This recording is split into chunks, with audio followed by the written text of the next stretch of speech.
Bismillahirrahmanirrahim. Assalamualaikum warahmatullahi wabarakatuh.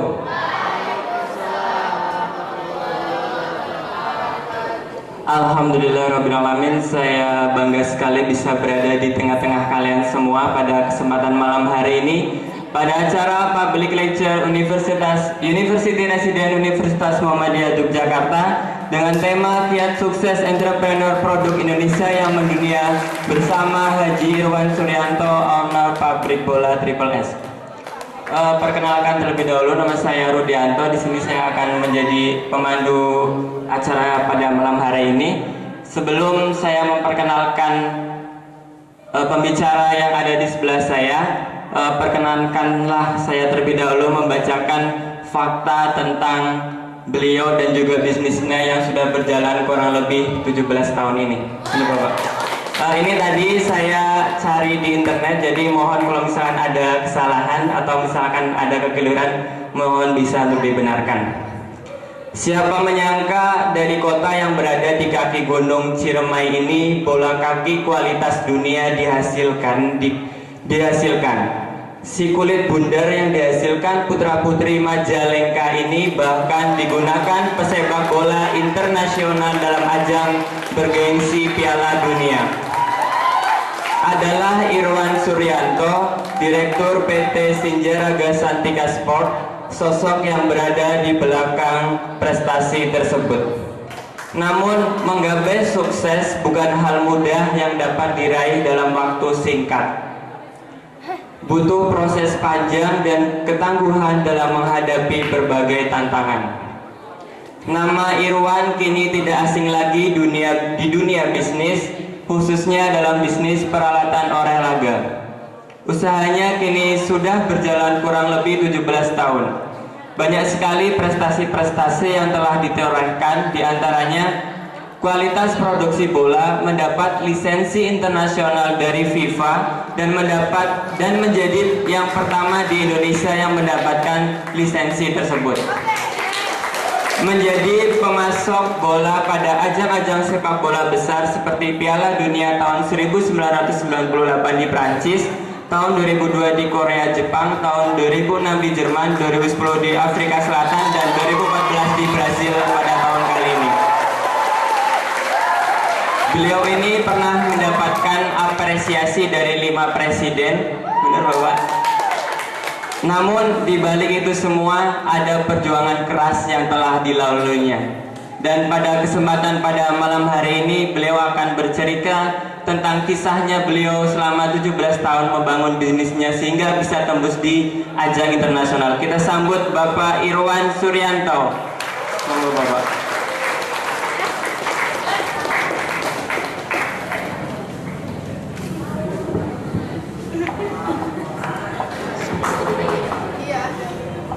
Bismillahirrahmanirrahim.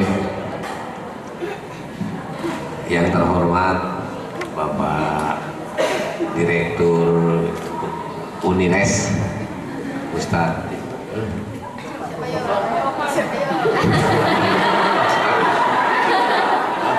Bu Faris, mohon maaf ya Pak. Yang kami hormati Bapak-bapak pembina, para ustadz sebagai pembina di Unires ini, adik-adikku calon pemimpin bangsa,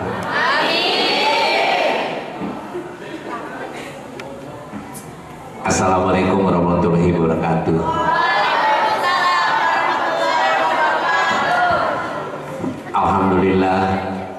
Alhamdulillahirabbil alamin.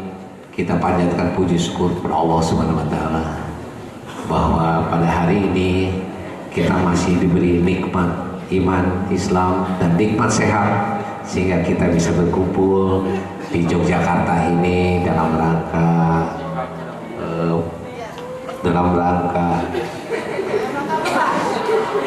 public lecture.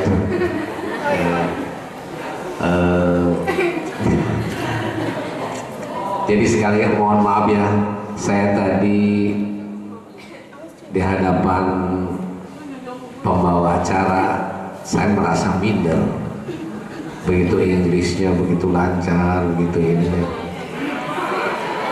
Iya. Saya sendiri, ya tadi apa yang disampaikan oleh Bapak Ustadz, saya sendiri adalah lulusan S2, SD dan SMP, ijazah itu. Kalau saya punya lulusan S3, insya Allah saya seharusnya sudah jadi Bupati Majalengka.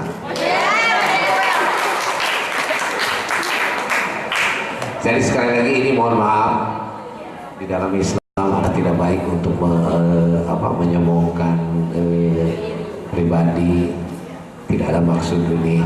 Hanya saya karena merasa saya ini adalah salah satu manusia Indonesia yang sebetulnya lebih banyak bantuan, menerima bantuan dari teman-teman, baik dari instansi pemerintah atau teman-teman yang khususnya hanya karena Allah juga saya bisa berdiri di sini di hadapan adik-adik sekalian, sehingga terus terang aja saya ada satu niatan. Ini bukan masalah uang, saya ingin sekali berbuat sesuatu untuk memotivasi adik-adik atau UKM supaya mereka bisa maju. Nah itulah motivasinya gitu. Jadi sebelum ini saya mau perkenalkan, saya punya istri satu. Silakan berdiri. Nah inilah Haja Pepen Sumartini. Ini kalau di Jawa Barat adalah Mujang Peliangan.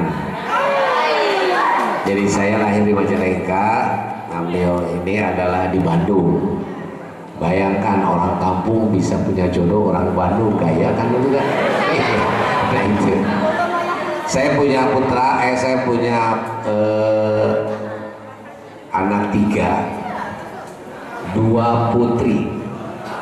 Yang anehnya, anak saya nomor pertama itu perempuan, yang nomor 2 perempuan. Mereka memilih pendidikan di ITB. Kalau yang laki-laki justru terbalik. Kalau di Majalengka itu masuk SMA negeri itu adalah favorit. Nah anak saya namanya Jeffrey Romdoni, kebetulan alhamdulillah sudah haji ya. Haji Jeffrey Romdoni itu temannya Pak Ustadz Nasya itu di Gontor. Nah jadi beliau ini memang memilih ke Gontor, padahal waktu itu diterima di SMA. Jadi sekolahnya ogah-ogahan. Kenapa? Karena saya ingin ke pondok pesantren Gontor katanya. Nah itulah sekarang alhamdulillah sedang S2, bukan S2, SD, SMP gitu seperti ayahnya gitu. Saya punya cucu 6. Jadi dari putra saya 3 itu cucunya 2, jadi sekarang sudah alhamdulillah sudah. Nah ini menyiapkan diri untuk menjadi entrepreneur unggulan di era global. Ini mohon maaf ya adik-adik ya, saya kerjaan impor ekspor, tapi Inggris juga. Kalau yes no, $2, $5, $6 itu gampang ya. Tapi kalau sudah panjang sedikit, wah saya sudah nggak ngerti gitu ya. Udah nggak ngerti. Nah, jadi begini. Mungkin adik-adik nggak percaya, saya sekarang bisa berdiri di hadapan adik-adik. Alhamdulillah saya mendapat kehormatan, mendapat undangan ke Yogyakarta ini. Saya sekarang sudah punya rumah, banyak rumahnya juga. Saya punya mobil juga banyak. Saya punya tanah juga banyak. Dan saya punya karyawan juga banyak. Karyawan saya mungkin nggak kalau karyawan yang di dalam itu cuma 100 ya, tetapi pengrajin yang terkait dengan kami itu mungkin sekitar 4.000 keluarga. Nah, jadi inilah nikmat yang diberikan oleh Allah. Saya sebagai entrepreneur. Nah, Adik-adik nggak percaya, saya mulai nikah tahun 73, saya adalah penganggur.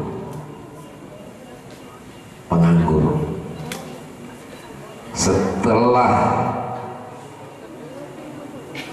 3 bulan mulai hamil, setelah 6 bulan ya Maya tuh hamil, baru sadar saya di sana. Karena saya terus terang aja, kalau saya termasuk orang yang berandal ya, sehingga saya disisihkan oleh keluarga. Nah, saya nikah 6 bulan kemudian hamil, baru saya sadar di sana. Sebentar lagi saya jadi bapak. Bagaimana tanggung jawab sebagai seorang bapak? Nah, di sana dengan berbekal ijazah SMP, adik-adik, apa yang terjadi? Ijazah SMP itu sangat rendah. Kalau sekarang sudah wajib ya Pak ya, wajib belajar sampai SMP. Jadi saya pekerjaan pertama yang saya ini adalah saya sebagai kuli. Jadi adik-adik sekarang saya pakai mobil Mercy punya, Alphard punya, Lexus punya. Dulu saya adalah kuli. Saya dorong lori, saya bawa lantai 5, ondor-ondor mobil. Mungkin adik-adik nggak percaya ya. Itu realita.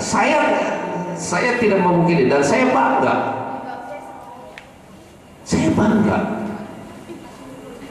Karena itu adalah kehendak Allah. Nah, setelah itu dari kuli saya naik tingkat. Jadi apa? Jadi kenaik mobil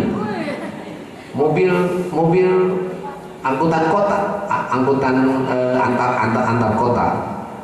Dari kenaik naik pangkat lagi. Karena saya terus terang aja, sebetulnya saya sekolah itu adalah pintar. Saya sekolah nggak pernah ranking sampai SMP itu nggak pernah ranking di bawah 3. 1, 2, 3 aja. Baru SMA saya pergi ke Bandung. Nah, ini kesalahan. Tapi saya pikir bukan kesalahan. Ini hanya karena Allah aja. Saya sekolah ke Bandung. Menurut saya pada saat itu sekolah ke Bandung adalah satu kesalahan. Karena lingkungan akhirnya saya terbawa geng-gengan. Kalau sekarang mau geng-gengan tuh saya nggak lihat. Kalau sekarang geng-gengan tuh dibunuh, main bunuh-bunuhan. Kalau dulu di Bandung yang terkenal BBC, Buah Batu, Boy Club, terus itu kita juga sama pernah ngalamin. Kalau bawa pisau ya adik-adik. Kalau dulu ini pisau itu cuma ujungnya saja disobek. Jadi kalau berantem itu memang tidak ada niat untuk membunuh, hanya untuk gaya-gayaan itu supaya melukai. Pisau. Jadi ujungnya saja hanya melukai. Itulah saya alami gitu. Tapi sekarang mau bawa celurit, bunuh gitu saya. Nah itu. Jadi di sana rupanya karena pergaulan, akhirnya saya jatuh. Saya nggak mengerti. Kok kenapa saya bisa begitu? Tapi itu hanya karena Allah. Nah dari naik mobil, akhirnya saya naik jadi supir. Pada saat supir ini saya merasa waktu itu angkutan dari Majalengka ke Bandung Cirebon. Saya merasa di Majalengka ini adalah daerah agraris yang siklus daripada kehidupan mereka tidak ada pekerjaan. Jadi pekerjaan itu cuma pada saat panen, nanam, langsung urbanisasi ke kota. Nah saya pun mengalami demikian. Saya di Jakarta kalau malam minggu itu saya naik bis sampai masih di Cililitan, saya naik ke jendela, pulang ke Majalengka, nanti minggu pagi sosonoan, betul kan? Sosonoan terus Senin pagi saya berangkat lagi ke Jakarta jam 2 subuh, jam 8 sudah di ini. Itulah kehidupan. Terus petani itu di sana kalau sudah tidak ada pekerjaan, mereka itu kerjanya itu borong bangunan, yaitu apa, gali-gali tanah. Nah, mereka kalau ke Jakarta atau ke Bandung bawa pacul, bawa, kalau istilah sudah menjumlah itu apa tuh namanya ya, menjumlahkan. Nah, kalau pakai kol itu 9 orang, tetapi mereka mau 15 orang asal harganya murah. Jadi itu sudah langganan kami datang ke kampung, kita jemput, antar, rutinitas. Nah, rupanya Allah ini memberikan saya kelebihan saya, jadi rezeki itu akhirnya dari supir saya di Majalengka itu kok nggak maju-maju, supir urbanisasi lagi, ke kota lagi. Saya jadi supir di Jakarta juga, supir merangkap kuli, merangkap sales. Jadi saya itu sendiri bawa mobil sendiri, sales sendiri, bongkar sendiri. Nah, itu sudah mulai naik tingkat. Nah, di sanalah saya rupanya bisa mengumpulkan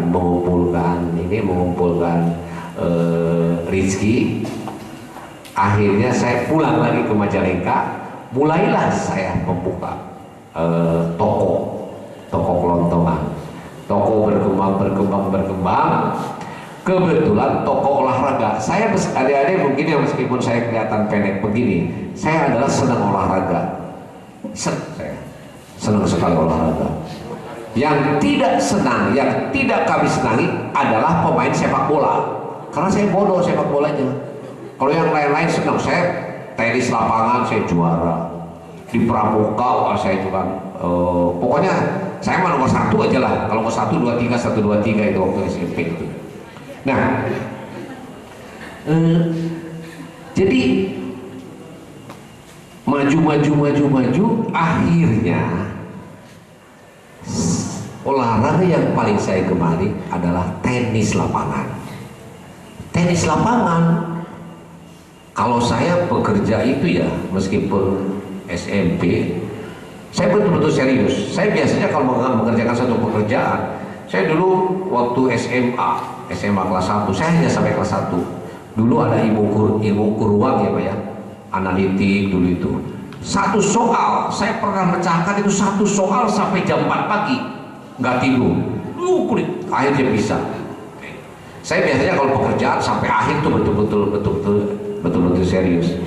Nah, saya jadi tenis lapangan, saya punya sertifikat nasional dan internasional. Saya bisa membawa atlet, waktu itu zaman Yayuk Basuki di Yogyakarta. Itu anak saya bisa sampai juara junior Indonesia. Sekolahnya di Ragunan, sekolah olahraga. Jadi semua anak saya atlet semua. Nah, pada saat atlet ini, saya sebagai pengurus PLT, ketua PLT itu Persatuan Lawan Tenis Indonesia. Saya bisa berkenalan dengan Pak Murdiono, saya bisa berkenalan dengan gubernur, karena pada saat Jawa Barat turun, saya naik. Nah, pada saat itu ada dari orang Korea sponsor, nyponsori pelatih. Nah, saya mengambil olahraga, ternyata saya bisa menjualkan banyak, sehingga dengan saya itu mengikat persaudaraan. Jadi orang Korea ini, Mr. Irwan, saya punya banyak teman di Indonesia, tetapi saya punya saudara di Majalengka, yaitu Pak Irwan. Nah, inilah hubungan interpedan itu. Nah, setelah maju ini, saya mulai ke tenis ini. Beliaulah yang memberikan satu apresiasi kepada saya. Saya punya lapangan tenis di Majalengka, terbaik pada saat itu. Ini sudah maju ya adik-adik ya. Saya punya alat namanya cannonball. Itu kalau 5 menit itu bisa 200 bola. Oh, udah canggih aja untuk ini. Tetapi angkatan saya waktu itu Yusuf Jetari, atlet Piono, mereka dengan mempunyai sertifikat itu mereka bisa kaya. Kalau saya di Majalengka enggak, terbalik.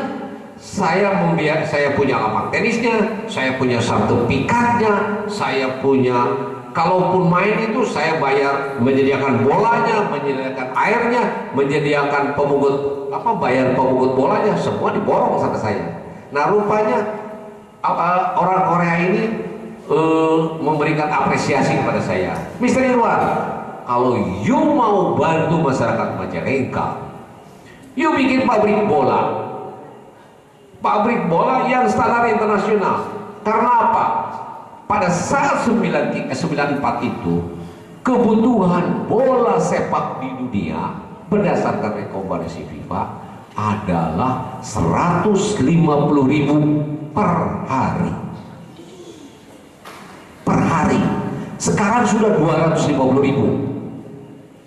per hari. Nah, jadi saya ribut ke belakang.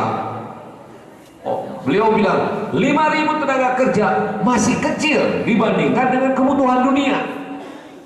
Saya ingat, waduh,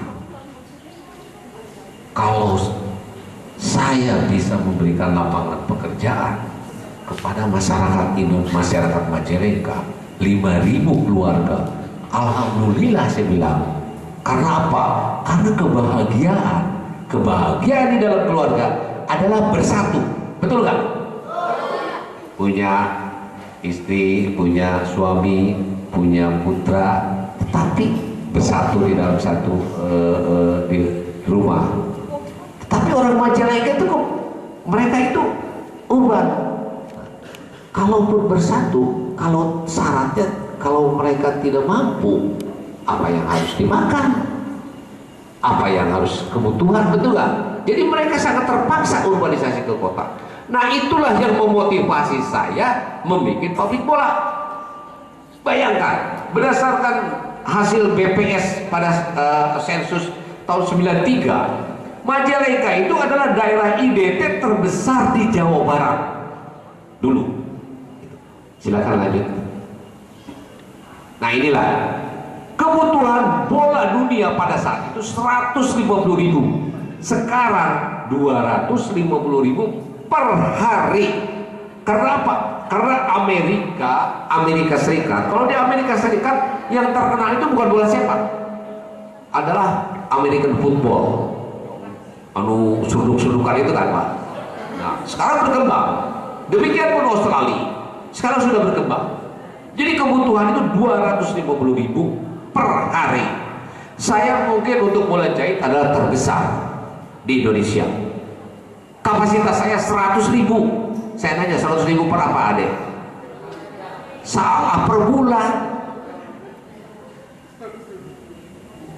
Jadi masih rata-rata kalau 25 hari kerja, kan ada libur, cuma 4.000 dibandingkan dengan 250.000, masih terlalu jauh. Kalau tadi Pak Ustadz bilang adik-adik katanya jangan pabrik bola, oh enggak, bagi kami enggak. Justru kalau di Indonesia ini banyak pabrik bola, saya sebagai bapak angkatnya saya bisa jual kemana. Karena satu buyer di Brazil itu bisa pesan 1 juta bola per tahun. Udah, apalagi dicari? Tinggal nunggu ini aja. Nike pernah akan memberikan pekerjaan kepada kami. Berapa kemampuan saya diambil semua. Nah, kenapa bisa begitu? Karena memang bikin bola ini susah. Bikin bola ini adalah kerajinan. Jadi mereka harus dilatih dulu. Bayangkan pada zaman dulu, ini mohon maaf ini, saya kembali reward ya. Di Indonesia ini ada zaman normal, ada 2 zaman normal. Kalau kakek saya dulu zaman normal adalah zaman Ratu Wilhelmina, di mana aman, murah, katanya itu zaman dulu. Nah, angkatan selanjutnya, zaman normal itu katanya apa? Zaman Pak Harto katanya. Gampang nyari kerjaan, terus gampang murah sana. Meskipun rakyat tidak tahu pada saat itu presiden itu pinjam sana, pinjam sini, pinjam sini. Nah sekarang dampaknya harus bayar, betul nggak Pak? Itu dampaknya. Tapi rakyat kan tidak tahu kan, taunya nggak murah ini. Jadi saya itu waktu merintis itu susah. Saya harus membiayai sendiri. Itu panggil pemuda satu desa 50 orang, kita biayai. Kita biayai, kita kasih peralatan, kita kasih ini, kasih pelatihan, dikasih makan, dikasih ongkos jalan. Paling yang jadi berapa? Jadi pada saat awal kami mengirim, nah ini dengan orang Korea ini yang membantu. Orang Korea ini adalah kami bisa mengirim 20 orang untuk magang di perusahaan Korea karena kebaikan. Jadi 20 orang ini disimpan di 10 divisi. Silakan lanjut. Nah, setelah 2 bulan janjinya, ini orang Korea ini pulang, namanya Mr. Nam Sakti. Nah mereka pulang ke Korea, sekarang almarhum itu almarhum. Nah kami ketahuan, kami akan mencuri ilmu, mencuri ini. Kebetulan diselundupkan sama orang Korea ini. Akhirnya kami pulang ke Majalengka, lalu kami membuat pabrik bola. Bayangkan adik-adik, saya tidak punya latar belakang pendidikan manajemen industri, saya tidak punya pendidikan manajemen administrasi, saya tidak punya apa-apa, hanya niat ingin memberikan lapangan pekerjaan kepada Majalengka, ke masyarakat Majalengka. Itulah yang utama. Masih panjangnya adik-adik ini kalau diceritanya. Nah, jadi akhirnya ketahuan, maka kami bisa membuat bola, tetapi kami harus dijual ke perusahaan Korea itu. Bayangkan tahun 94, dolar itu masih 1.800. Kami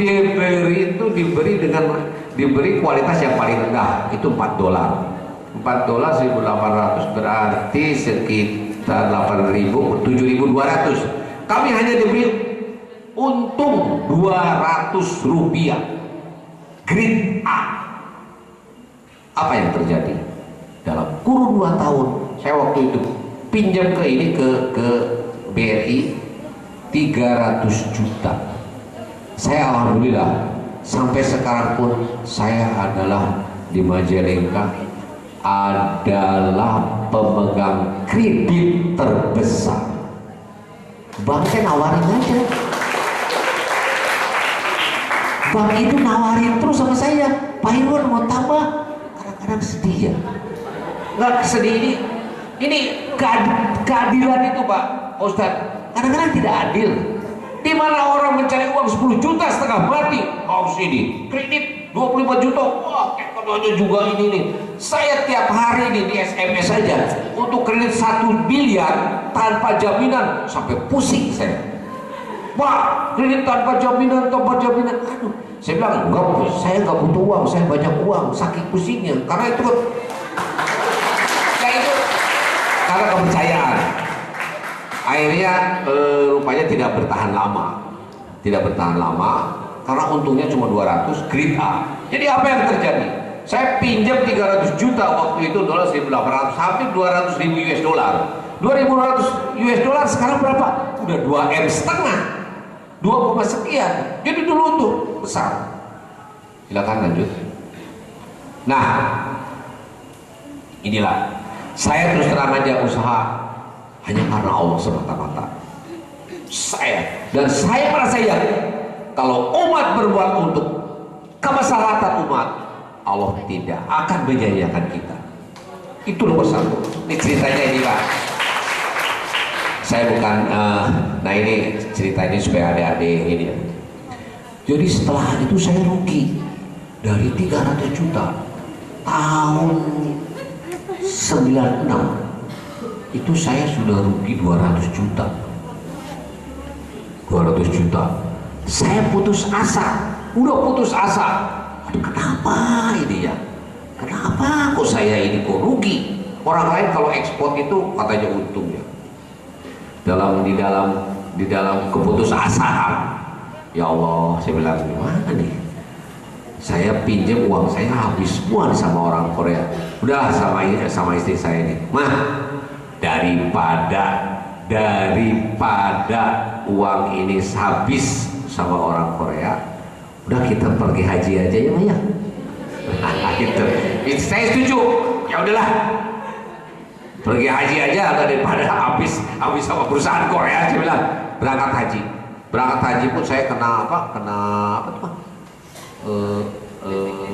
waiting list, rebutan waktu itu waiting list. Akhirnya 96 berangkat. Dalam keputusasaan saya berdoa di Ka'bah, saya berdoa di Raudhah, saya berdoa di Multajam, saya berdoa di Hijr Ismail, saya berdoa di Safa dan Marwah. Ya Allah, apa doanya coba adik-adik? Ya Allah, kalau memang bola ini bukan, kalau bola ini bukan rezeki kami mohon diberhentikannya dengan baik, karena niatnya juga baik. Tapi kalau memang bola ini rezeki kami mohon dibukakan jalan, diberi petunjuk bagaimana kami harus berbuat dan bertindak. Selesai. Cuma itu aja saya doa. Nah, begitu datang ke Majalengka, apa yang terjadi? Jadi orang lain mah kalau umpamanya berangkat haji itu, wah harus khusyuk, meninggalkan duniawi segala macam. Saya bertelepon aja ke Majalengka karena saya karena saya punya tanggung jawab bagaimana harus menggaji karyawan, harus menggaji ini. Masih telepon-teleponannya, ini bagaimana ini. Oh siap Pak, siap aja gitu. Padahal cuma 10 hari pabrik itu tutup. Karena orang Korea tahu saya tidak ada, sengaja uang itu tidak dibayar. Jadi apa yang terjadi? Ya tutup cuma 10 hari. Begitu saya pulang dari tanah suci, tutup. Alhamdulillah, rupanya jalan yang ditunjukkan oleh Allah ini doa saya ini dikabul, betul nggak? Ditutup ya. Oh ini ya. Jadi kuncinya apa adik-adik? Kuncinya apa? Cok saya tanya. Kuncinya ikhlas. Saya menerima waktu itu.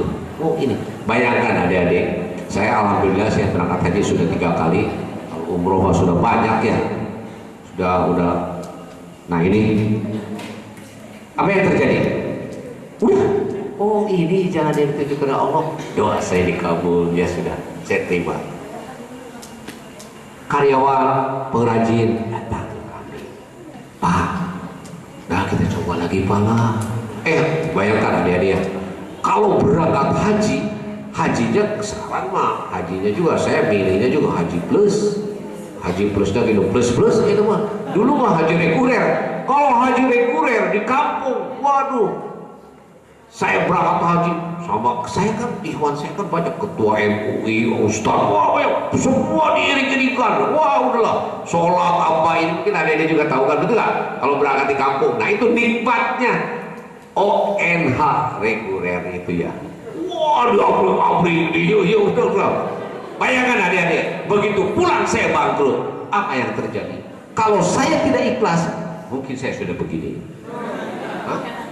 Wah, cenah itu mah hajinya gitu, bener cenah. Bahasa Sunda ini, mohon maaf ya.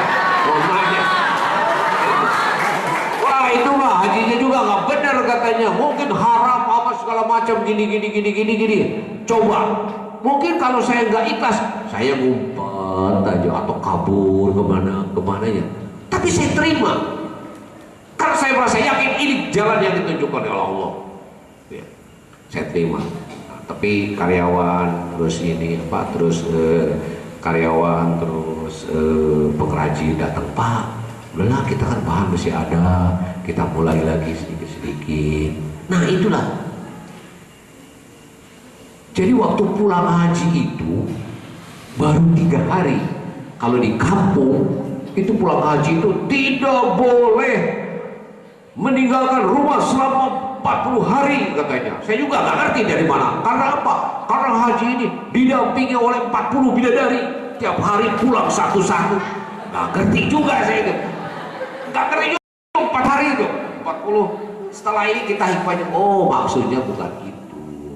Pada saat pulang haji ini banyak tamu-tamu yang mau silaturahmi gitu ya Pak ya. Kita ambil hikmahnya aja. Kan nggak ngerti pulang haji ada 40 bidadari. Aduh dia bilang.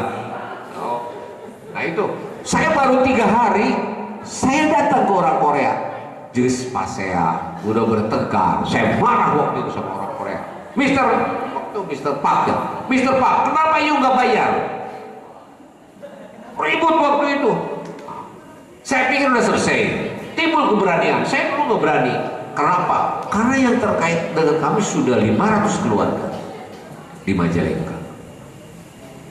Saya itu sebetulnya janjian dulu mau dikasih modal. Realitanya enggak. Kita malah memberikan kredit kepada mereka. Realitanya. Ya begitu nggak dibayar ya sudah selesai. Di mana uangnya? Kalau nggak ada saya, betul nggak? Jadi saya waktu itu ada keberanian untuk memutuskan. Sebenarnya putus asa sebetulnya. Oh ini Allah. Berarti saya sudah selesai. Ya saya timbul keberanian.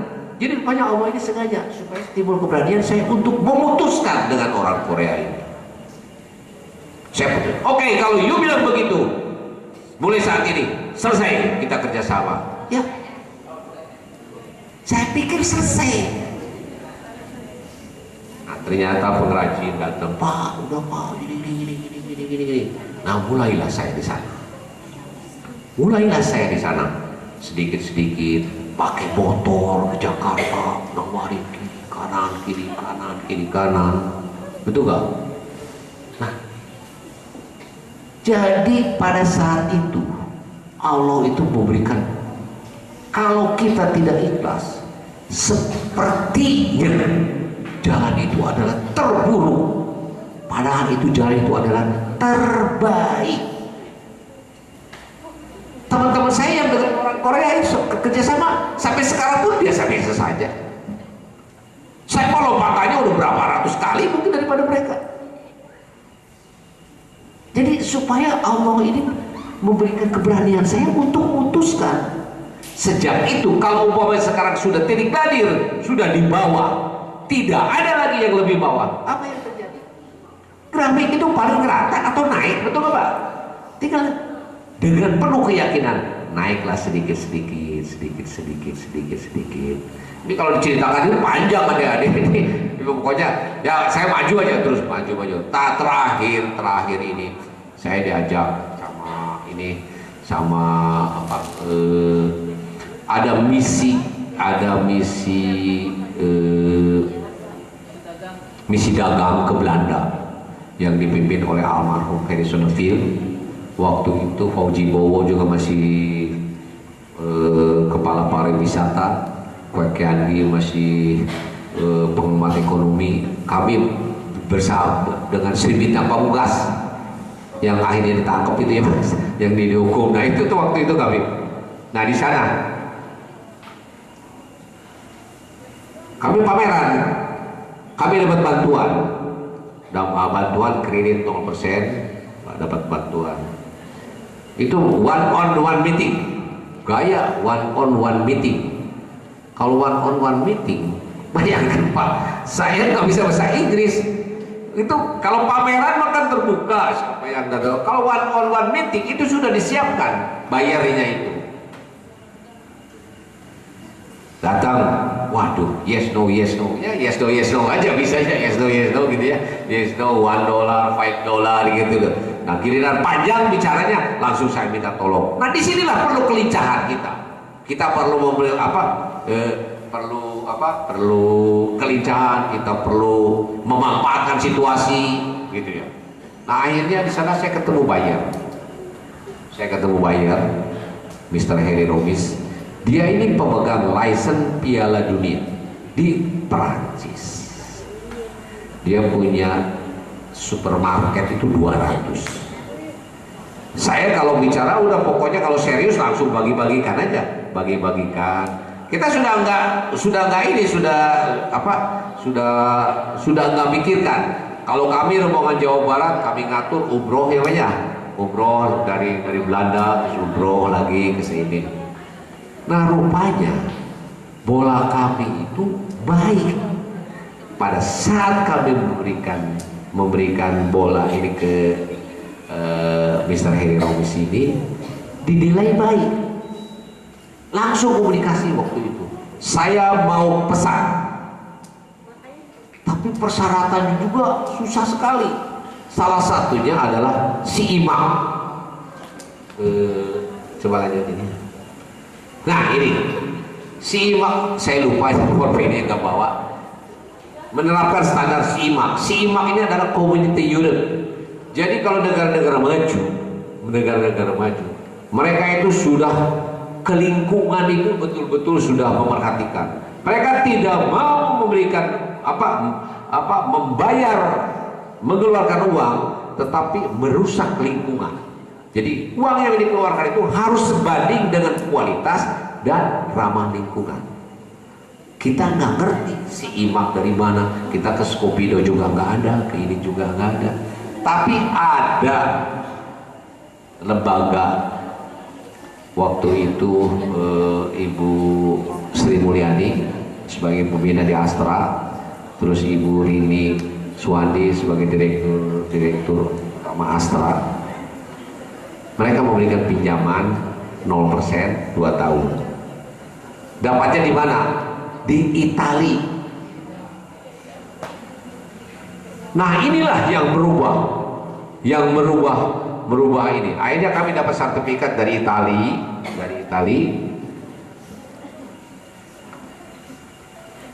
Waktu itu, ini cerita sambil nanti ada hikmahnya ya Pak ya, hikmahnya. Waktu itu 97 dealnya,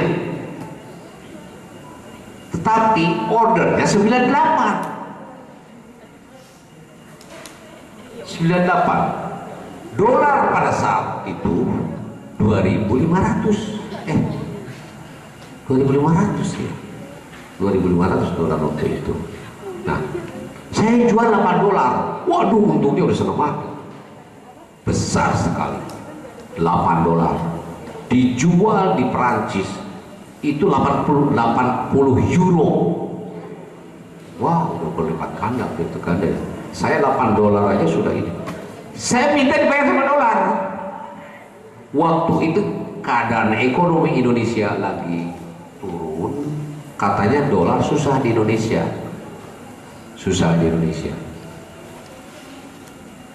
Jadi saat deal itu dirupiahkan. 8 dolar itu cuma berapa adek? Cuma 20.000. Ordernya 98 pada saat dolar 16.000. Jadi kalau dibayar dolar itu 16.000 kan 8 kan berapa? Tetapi karena dia sudah rupiah. Nah, disinilah kita jangan mikir untung rugi aja. Enggak, sebenarnya untung rugi. Tetapi feeling. Pengusaha harus punya feeling. Ya. Di sini feeling kita. Saya waktu itu 20.000 cuma 1,5 dolar pada saat Krismon. Kalau saya ambil, tapi saya sudah dapat pinjaman dari Astra. Jadi bahan-bahan sudah saya sudah beli. Nah di sini, aduh, saya bilang saya bikin 1,5 dolar, gimana saya tuh ya. Nah di sini feeling saya. Saya waktu itu saya berani ambil keputusan. Saya sudah punya prediksi ke depan. Kalau saya ambil, ini akan jadi iklan gratis.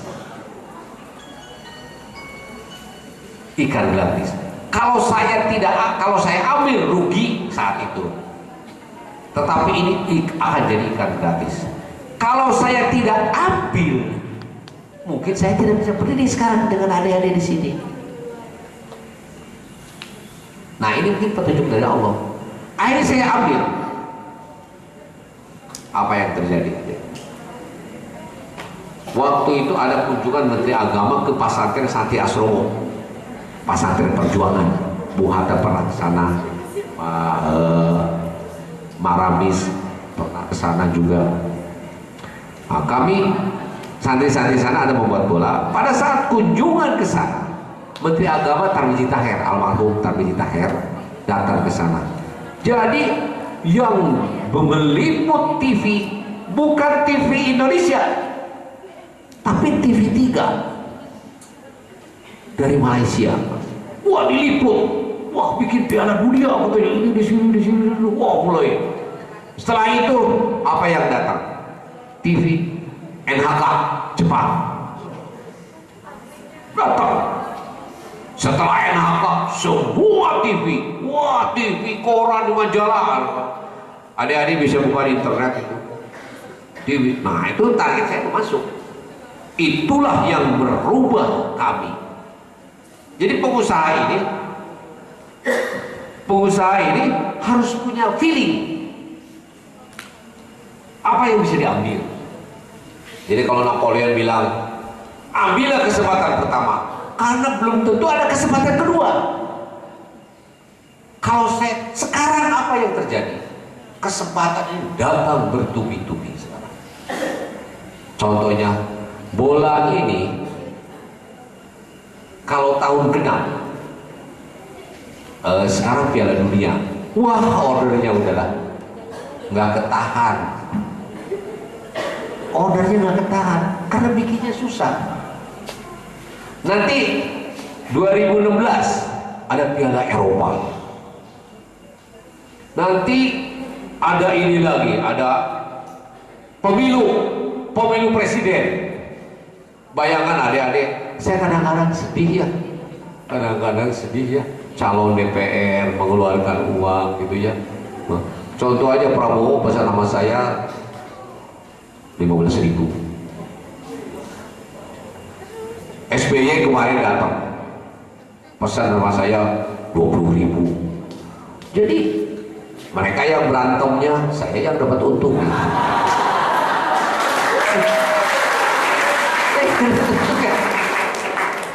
Partai, bayangkan partai itu ya, satu dapil 10 partai itu 10 orang gitu ya, harus mengajukan 10. Padahal yang kayak Majalengka itu 50 DPR, partainya ada 12, harus menyalurkan 10 berapa dapil. Waduh, kasihan nih, kasihan. Yang terpilihnya cuma 1-2, tapi biaya yang keluarnya sangat besar. Yang untungin saya pakai partai apa. Nah, itulah yang berubah. Jadi pengusaha itu harus punya ini. Nah, setelah itu si imam, kami pun mempunyai ini. Kita tingkatkan kualitas. Satu, ISO kualitas manajemen industri internasional. Terus saya satu-satunya di Indonesia, karena market kami seluruh dunia, satu-satunya di Indonesia yang punya sertifikat FIFA. Nggak gampang adik-adik. Ini waktunya masih ada.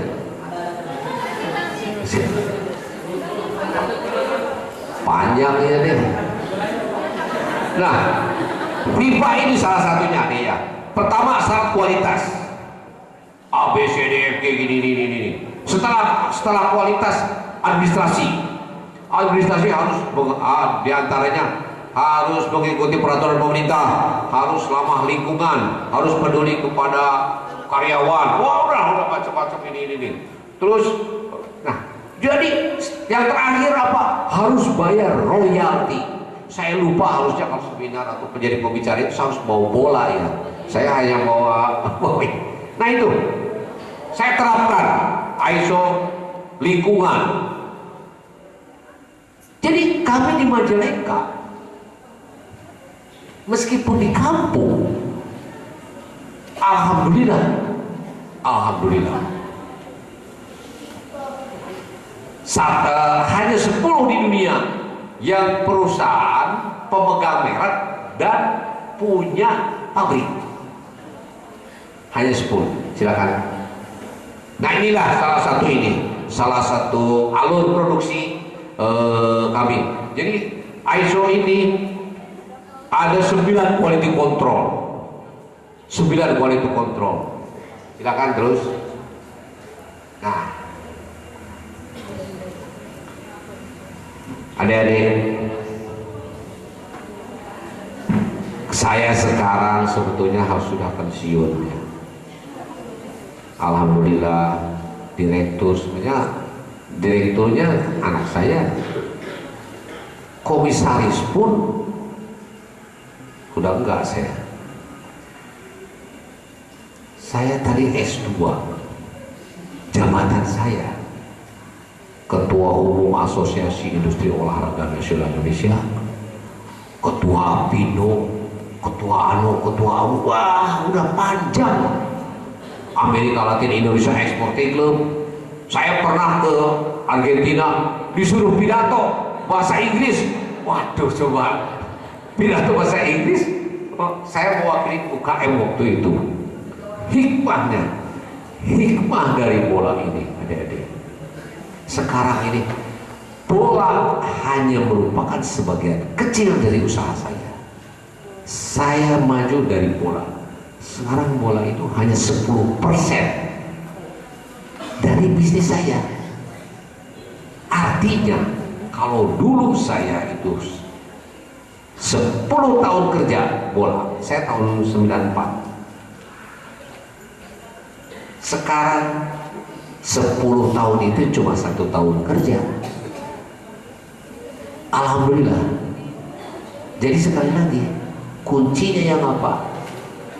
Itu ikhlas. Jadi adik-adik tidak usah takut kalau berbuat baik. Kita berbuat kemaslahatan untuk umat, insya Allah Allah akan menempatkan kita di tempat yang baik. Nah itu kuncinya. Jadi saya ini kadang-kadang kebahagiaan ini, sekarang saya tanya sama adik-adik, kebahagiaan diukur sama apa? So, kebanyakan di luar kebahagiaan itu diukur oleh materi, betul nggak? Wah si itu kaya, rumahnya ini. Di dalam otak yang bersangkutan, oh dia itu bahagia, betul nggak? Belum tentu. Kakak saya istri perempuan, kakak saya perempuan, suaminya kakak saya yang berusaha ini, suaminya tukang judi, tukang main perempuan, akhirnya meninggal. Kaya, putranya 2 putra dan putri. Ode kan kalau Jakarta udah terkenal kan, overdosis, meninggal. Anaknya yang perempuan sekarang sekolah di Amerika, jadi dosen, sudah gak mau pulang. Kaya dia sendirian sekarang. Nah jadi kebahagiaan ini tergantung kitanya, mensyukurinya enggak, ikhlas gak menerimanya. Bayangkan kalau Allah menciptakan semua kaya semua, nggak jalan negara ini, betul nggak Pak? Nggak ada yang mau kerja, nggak ada yang mau. Jadi kita ikhlas, tapi harus. Jadi sekarang saya dengan bola ini, presiden yang belum ketemu cuma Presiden Soekarno. Mbak, saya tadi bawa CD, di sini katalog, adik-adik bisa lihat semua presiden. Hanya yang nggak mau dipoto Gus Dur. Pas pampres ya nggak boleh. Saya dapat penghargaan justru dari Gus Dur. dipanggil ke karpet merah ke istana, tapi nggak boleh dipoto. Nikmat yang utama tidak bisa banyak orang kaya, belum tentu bisa. Yang paling utama lagi, Bapak Presiden tanggal 3 Februari datang ke tempat kami. Beliau yang mau. Tadi CD-nya saya sudah serahkan. Kalau ada yang mau lihat kunjungan Bapak Presiden ke tempat kami. Banyak orang kaya belum tentu bisa ketemu Presiden. Banyak orang kaya belum tentu dikunjungi oleh Presiden. Betul nggak? Itu nikmat yang kedua. Nikmat yang utama, saya telah memberikan lapangan pekerjaan kepada masyarakat Majalengka beribu-ribu. Itu yang pertama. Nikmat yang kedua yaitu kalau ada yang ke tempat saya, tiap ganti kabinet, menterinya ganti-ganti semua. Ada fotonya. Oh ya, nah itu. Terus yang ketiga, bola ini sudah bukan ikon Majalengka, tetapi ikon Indonesia. Ada yang buka website bola Majalengka, bola ini udah pasti keluar nama saya. Nah itu.